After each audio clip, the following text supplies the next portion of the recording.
मोहिनी एकादशी मु कौन स्पेशल करछि जगन्नाथ पाखे चलतु आपण मानक देखी वीडियो लास्ट पर्यंत देखिए। मो चैनल नुआ थिले प्लीज मो चैनल को सब्सक्राइब करेंगे एमती आग को नुआ नुआ वीडियो देखापी। जय जगन्नाथ। मो रोसई घर को आपण मानक बहुत बहुत स्वागत। चलतु देखा आज रेसिपी कौन। रंगालू को मु पायस करिछि। मोर इे तो रंगालू बोली कहती आपण आड़े यार ना कौन प्लीज कमेंट करी कह। रंगालू को भलसे धोई प्रेसर रे ताको भलसे सिझे नबा। सिझी गला परे तार चुपा बाहर कर नहीं ताको एमती भलसे चकोटी प्लेन कर नबा।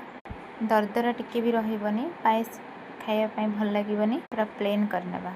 कड़ाई रे मु किछि गुड़ नेइछि आपण माने चाहिए चीनी भी दे पाइबे किंतु चीनी अपेक्षा गुड़ बहुत टेस्टी भी होता है और देह पाई भी हमर बहुत भल। गुड़ टिके उषुम हैला परे सेथिरे दे दबा अमूल। अमूल को भलसे गुड़ सहित मिसई न पूरा तातिले अमूल देले चेका हो जिवो सेति टिके उषुम थिले अमूल को दे भलसे गोळई नबा। अमूल भलसे मिसिला पर चकोटी थिबा रंगालू को देई ताको भलसे मिसई नबा। सेथिरे दबा किछि नडिया कुरा और किछि काजू गोलमरीचर गुंड देई भलसे गोळईबा।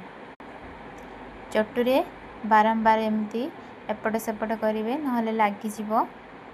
ताको एमती किछि समय फुटई नबा।